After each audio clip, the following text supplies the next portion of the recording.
Hey everybody, and welcome to this week's garden video. So, as anyone knows who plants zucchini, this time of year you're getting a plethora of fruit off of the plants or vegetables off the plant. So this whole week I just picked more and more and more zucchini. I didn't film it every time because it's just, you almost can't keep up with filming yourself. But I did notice, and this is kind of funny too, if anyone ever grows zucchini, sometimes some hide under the leaves and they get really, really big. And this one I'm just going to let go and it'll grow into a winter squash, and I'll just feed it to the animals after I use it for Halloween decorations. My strawberries continue to produce a gazillion little runners, and I decided to clean them up this week. I could have just left them and done that later, but I didn't really want them to get established or start rooting out. And I was out in the garden and noticed that my raspberries that I had cut to the ground and have regrown fresh this year are starting to produce little flower heads, so I'll get some fall raspberries from them. And there's still a couple raspberries hanging on from the old canes, but that's about the extent of it. Those are pretty much done. My sunflowers that I had planted, most of them have already gone to flower. They've looked beautiful, and now they're producing the wonderful seeds, and I actually saved these seeds and feed them to the chicken. So I thought I'll clean out the sunflowers that I had planted and then maybe plant a couple more and get a second round maybe before the summer's over. We'll see. It's an experiment. But I saved those heads, like I said, for the chicken and fed the rest to the animals. I also am still harvesting lettuce. I had planted this sort of mid-summer round of lettuce, and it is starting to bolt now. By today, by the end of the week, it's starting to bolt. So I'll get maybe one more round before I plant my fall harvest, but I'm always excited to have fresh lettuce in the garden.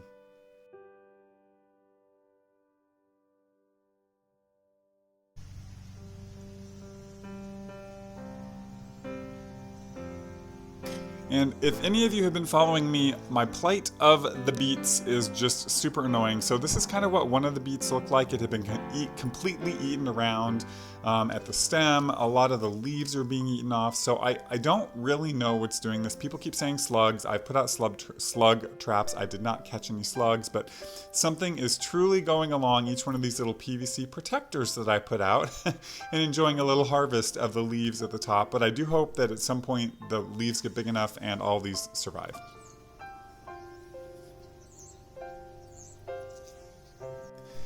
This week, I did take a walk out to the septic mounds where I just sort of threw a bunch of squash plants in there because I thought, it's a ton of space and it's a ton of free water and, they'll just grow. And a couple of the vines are doing really well and we'll get some pumpkins off of them. Most of the vines don't look great. They never really started growing very well, but that's not a big deal. It's just free space, free watering, but this is probably the last year I will actually put squash out on the septic mound. They just don't grow that well. And this has been my experience over the years, so I'll probably grow them in the garden if I want them in the future. But of course, while I'm out there in the backfield, I'm walking along and my goat decides to show me what he's been doing to our plum tree, so I won't get much of a plum harvest off of this tree this year because he's been enjoying them himself.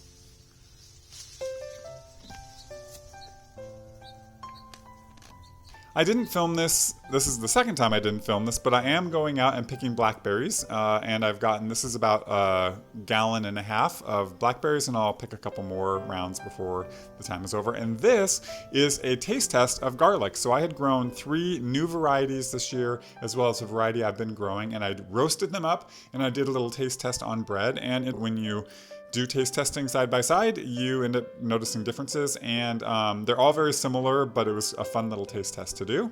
But I also took the rest of the garlic that I had been harvesting, and I needed to pull out, and here you see the bag that I have, I needed to pull out cloves to make sure I don't eat them for my growth that I'm going to grow next year. So I pulled them aside, so those are going to be my ones I'm going to plant. And I did notice a couple of them didn't store very well. They kind of rotted, which is new for me this year, but the majority of the garlic that I have, it's stored really well. This is the next day. I just showed this a little bit ago. Every day I'm going out there, and sometimes they're pulled out of the ground. You can see this one. This is beets. They're pulled out of the ground. Sometimes they're eaten off. I don't know. It's just a struggle out there all around when it comes to beets. I have some leftover walnuts from last year that I had not yet shelled and pulled aside. So because walnuts are growing on the walnut tree, I thought I need to get done with all the walnuts. So I spent some time shelling all the walnuts that I had left over and getting them tucked away. I use walnuts pretty much exclusively to make my pesto.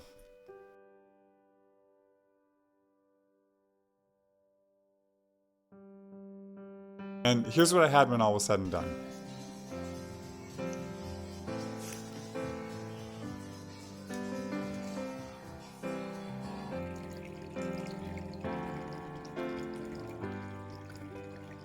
As I'm out in the garden and walking around, I noticed that some of my tomatoes were coming ripe, and I kind of let them go for a long time. But what's funny is a lot of these tomatoes, and this is why I clear the lower leaves at times, they ripen, and I have no idea they've ripened because they're hiding in there.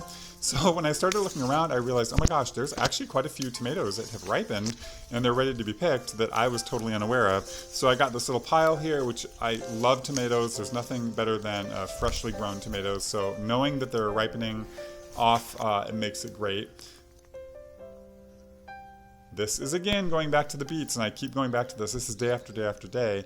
And this was exciting because these are the beet seeds that I just pulled off of the beet plant this monstrosity that you're seeing here. I pulled some of these seeds off and then I dried them out and then I planted them because I wanted to see if they were already viable so that I could pull this thing out of the ground.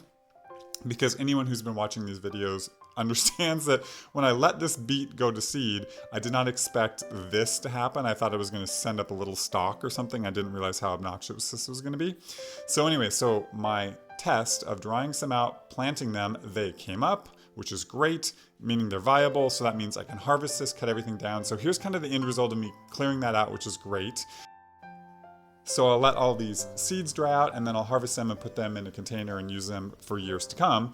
But here is the outcome of the beets that were in the ground, and you can never really see how big. These are ginormous.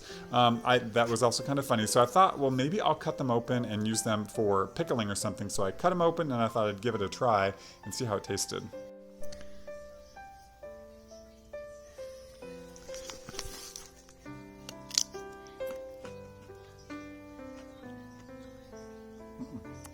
Okay, sorry for this, but it was gross. It just did not good. So, not good at all. So, it had a really horrible taste, bitter. I can't even explain the taste. So the animals get them.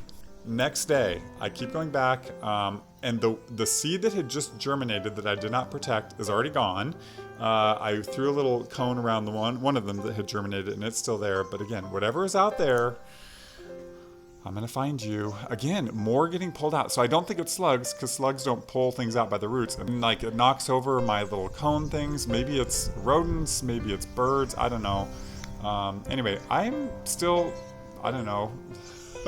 I'm still planting. I'm still going. I'm still trying to get these things big enough. I'm still making an attempt to get another round of beets, even though this is my 4th or 5th attempt at getting my beets going again, even though I'm fighting whatever it is out there.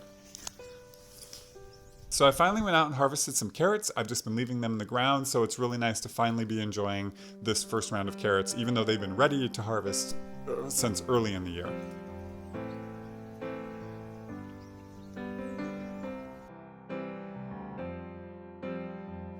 And of course, taking a look today, here's what's happening inside the greenhouse. These are all those beet seeds that are drying down. Here's a look at my corn. It's doing really well. One of them fell over. I'm not sure why. I'll have to address that.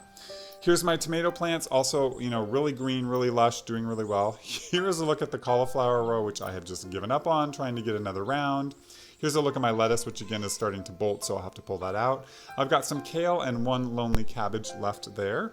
My onion seeds, and I saw some onions in the ground, but these seeds are doing great. I'm excited for those. Here's a look at my carrots that I finally started harvesting this week. Here's a look at my raspberries, which are starting to produce flowers. Here's a look at my cucumber on the left, my beans and my zucchini and my beets. The plight, oh, the beets. And here's just a quick look at kind of how I have the beets up that I'm trying to salvage. My basil that I cut down is flushing really nicely, and then my tomatillos there in the background. And then here's a look over at my berries, and I've got a couple butternut squash growing on the ground there. So that's what's happening in the garden this week, and I thought I'd just leave you with an overview from my lunch spot from a hike I took yesterday.